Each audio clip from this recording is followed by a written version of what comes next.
There's a list circulating across the Internet from AmericanProgressAction.org of 43 people who helped make Bush the worst ever. You know, he's the 43rd president, right? And it gives little thumbnail sketches and reasons why, which would take me all night to share with you. But listen to this list. Dick Cheney, Karl Rove, Alberto Gonzales, Donald Rumsfeld, Michael Brown, the FEMA guy, Paul Wolfowitz, David Addington, Cheney's Cheney, Stephen Johnson, who was considered to be the Alberto Gonzales of the environment, Douglas Feith, John Bolton, John Yoo, Ari Fleischer, John Ashcroft,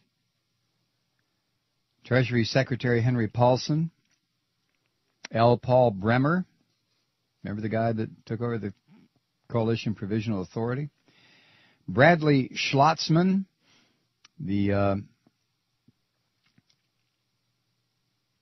the Justice Department, in the Civil Rights Division, J. Stephen Griles, former energy lobbyist, number 2 official in the Interior Department, Condoleezza Rice, Scooter Libby, Monica Goodling.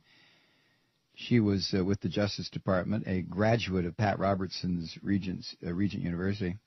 Alphonso Jackson, that's a name I couldn't think of the other night, Housing and Urban Development Secretary. If that rat's nest of corruption is ever uncovered, Alphonso Jackson is going to be spending some time in jail, I think. Michael Hayden, Director of the National Security Agency. Loretta Doan, never heard of her, the former head of the General Services Administration, who doled out no-bid contracts to Republicans. Gail Norton, of course, the Secretary of the Interior. Lester Crawford, former FDA Food and Drug Administration Commissioner, indefinitely postponed non-prescription sales of emergency contraception over the objections of staff scientists who declared the pill safe. Oh, yeah, that was one of these little religious right piglets. Harriet Myers, remember her. Hans von Spakovsky, originally a political appointee in the Civil Rights Division of the Justice Department. Oh, that's right, he was another one. Tommy Franks, of course, head of the U.S. Central Command for 3 years. He oversaw Osama bin Laden's great escape from Afghanistan. Yeah. Thomas Scully, Chief Administrator for the Center for Medicare and Medicaid Services. He was the head negotiator on the Medicare prescription drug bill. And Scully threatened to fire the chief actuary of that agency if the actuary revealed that Bush's Medicare Part D legislation, quote, would cost 25% to 50% more than the Bush administration's public estimates. Julie McDonald, Interior Department appointee. William Haynes, former General Counsel, Defense Department. He was one of the guys that tossed the Geneva Convention aside. David Safavian, twice convicted, or tried and convicted for his role in the Jack Abramoff scandal.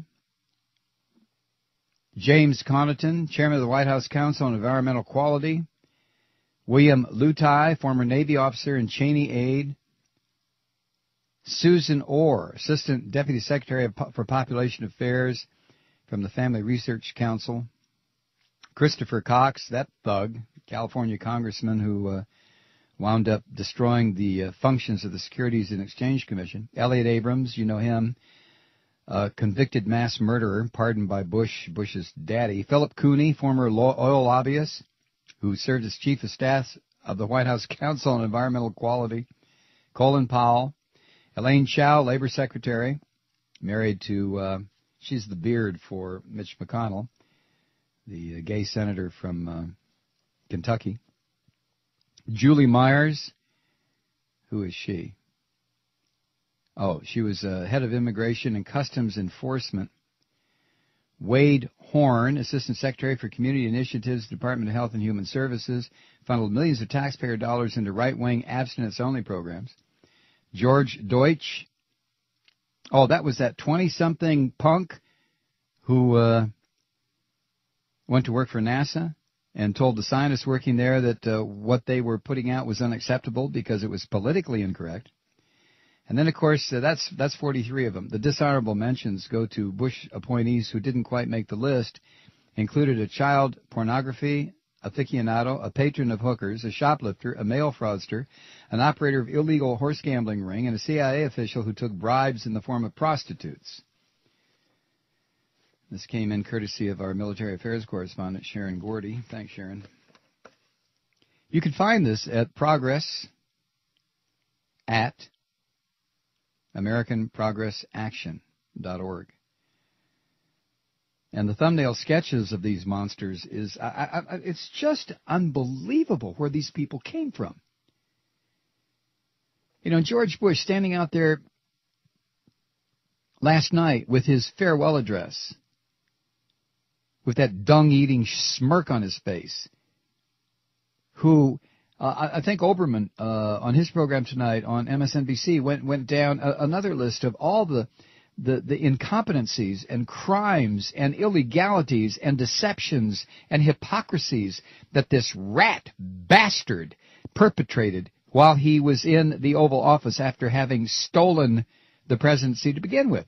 It's just unbelievable. And every time I think about why Bill Clinton was impeached, I just want to start killing anything within a 100-mile radius. I just want to open fire, you know? I feel like somebody in the IDF.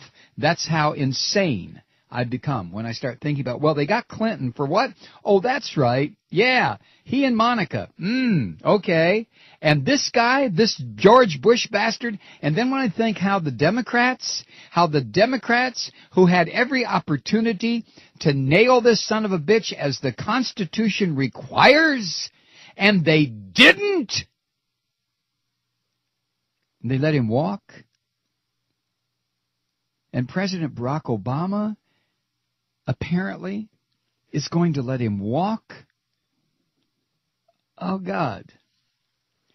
Paul Krugman in today's New York Times. Column, Forgive and Forget? ?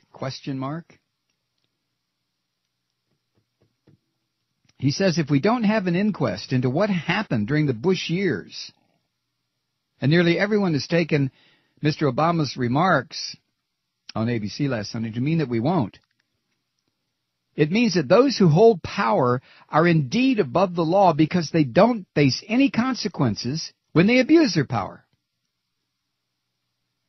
He says, let's be clear, what we're talking about here is not just torture and illegal wiretapping.